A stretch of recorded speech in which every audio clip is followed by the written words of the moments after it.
Have you ever wished you could stop time, just for a moment, to catch your breath, to fix a mistake, or to save someone? Well, this is the story of a boy who could. His name was Eli, and he discovered his power on an ordinary afternoon.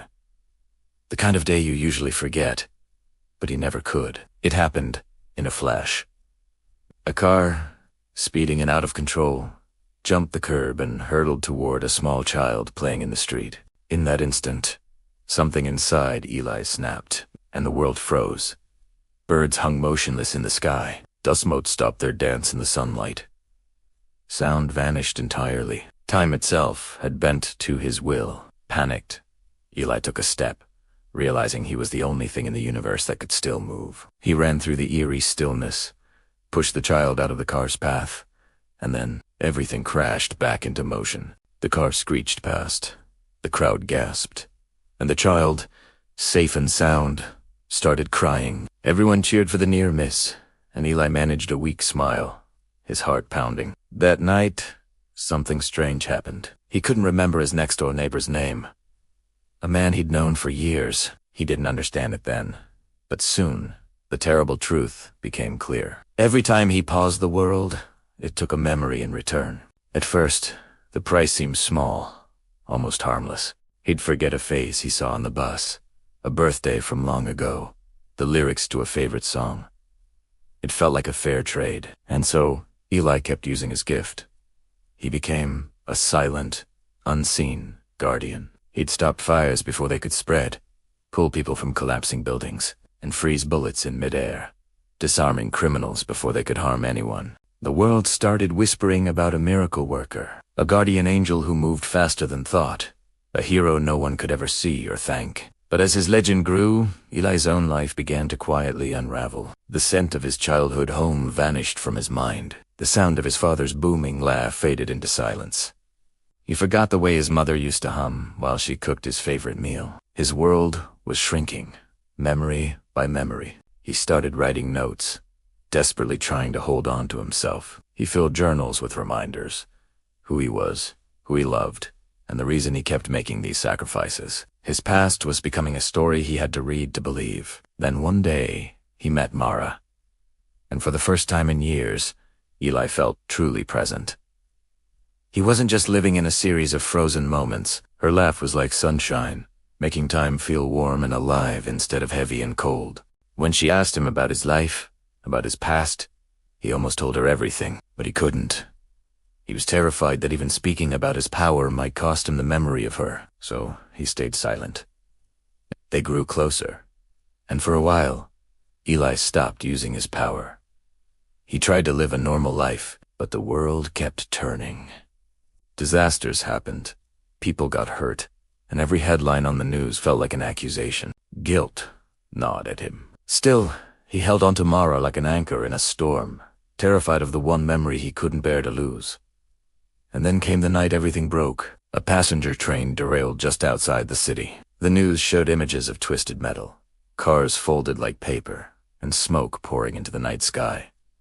People were screaming, trapped, dying. Eli stood frozen, his hands shaken, staring at the television. He knew exactly what he could do, and he knew exactly what it would cost. He looked at Mara, memorizing her face one last time, a posted time. For what felt like an eternity, he worked in the silent, frozen chaos. He carried people to safety, one by one.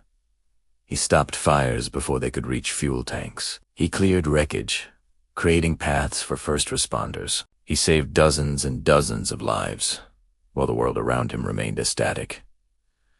Silent photograph of disaster. When he was done, when he could do no more, he let time resume. Sirens wailed survivors, cried in relief, and Eli collapsed, exhausted but alive. A moment later, Mara was there, running to him, her face a mask of fear and love. She called his name, her voice choked with emotion, but he just looked at her, his eyes blank. He saw a stranger. He had no idea who this beautiful, crying woman was. His notebooks helped him piece together the truth later. He read about Mara, about their love, and he cried harder than he ever had in his life, mourning a feeling he could no longer access, a person he could no longer remember. But then, he didn't stop.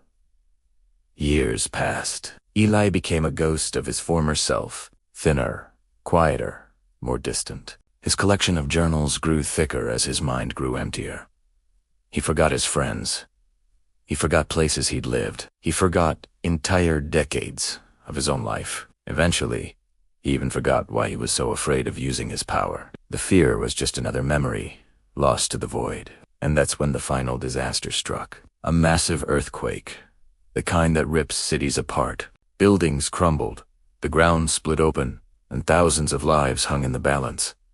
This time, Eli didn't hesitate. He paused, time for longer than ever before. He worked tirelessly, a phantom in the ruins. He saved children buried under concrete. He held collapsing bridges together just long enough for people to escape. He redirected gas fires, stabilized teetering towers, and performed 1,000 other miracles. When he was finally done, he stood alone in the heart of the silent, frozen city, staring at his hands. They trembled not from exhaustion, but from the immense weight of what he was about to lose. He was about to lose everything. When time restarted, the city had been saved. But Eli didn't remember his name. He didn't remember his power. He didn't remember saving a single soul. He wandered the streets, confused and lost, carrying a single, small notebook in his pocket. It was the last one he had written. Inside, on every page, were the same simple words, written over and over again like a prayer.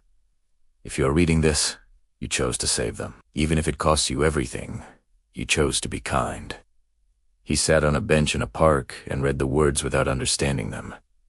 But they felt warm. They felt safe. They felt like someone, somewhere, had once loved him very, very much.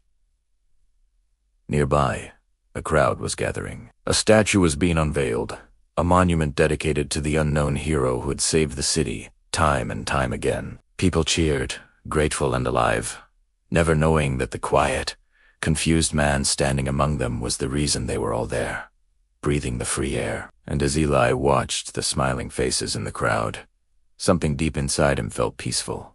Because even without memories, even without a past or a name, he had become living proof. Proof that the greatest sacrifices are the ones no one remembers, and that the purest kindness is the one that asks for nothing in return, not even the memory of itself.